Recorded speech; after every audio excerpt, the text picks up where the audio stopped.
আসসালামু আলাইকুম বন্ধুরা, কেমন আছেন?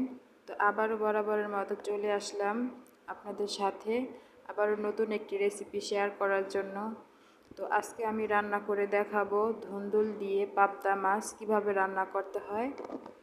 তো পাবদা মাছের রেসিপি তো সবাই করতে পারেন, তো আজকে আমি আমার মতো করে রেসিপিটা শেয়ার করব।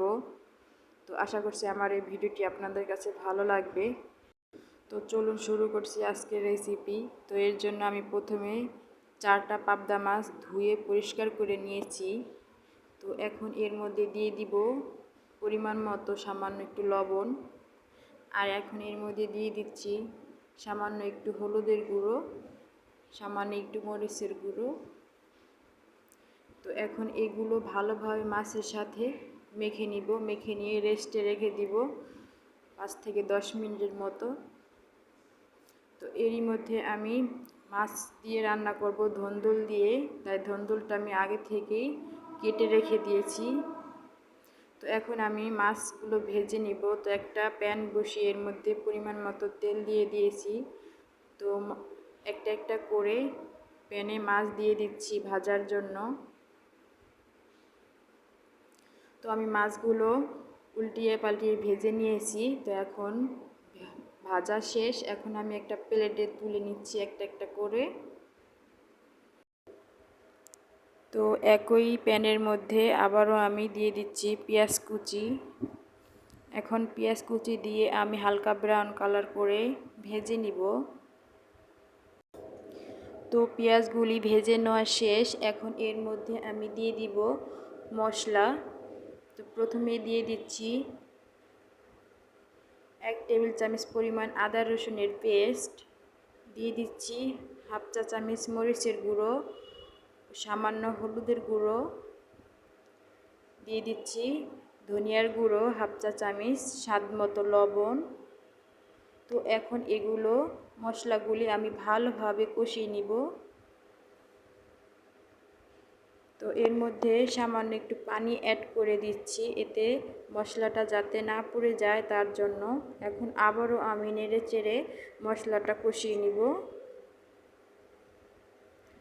তো মশলাগুলো কষানো শেষ, এখন এর মধ্যে দিয়ে দিব আগেই থেকে কেটে রাখা ধুন্দুলগুলি। তো ধুন্দুলগুলি দিয়ে আমি মশলার সাথে খুব ভালোভাবে নেড়ে চেড়ে মিশিয়ে নিয়ে কষিয়ে নিব। এখন একটা ঢাকনা দিয়ে ঢেকে দিব মিনিট কিছুক্ষণের জন্য। তো আবারও ঢাকনা তুলে আমি আবারও একটু নেড়ে চেড়ে মিশিয়ে নিয়ে কষিয়ে নিব। এভাবে একটু নেড়ে চেড়ে কষিয়ে নেওয়ার পরে এর মধ্যে পানি অ্যাড করে দিব। এখানে আমি হাফ কাপের মতো পানি অ্যাড করে নিয়েছি। বেশি পানি দেওয়ার দরকার নেই, কারণ ধুন্দুল থেকে অনেকটাই পানি উঠবে। তো আবারও ঢাকনা দিয়ে আমি কিছুক্ষণ রান্না করে নিব আবারও।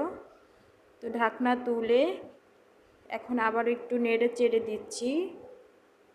এখন এর মধ্যে বলক চলে আসছে, তো এখন আমি একটা একটা করে মাছ দিয়ে দিচ্ছি।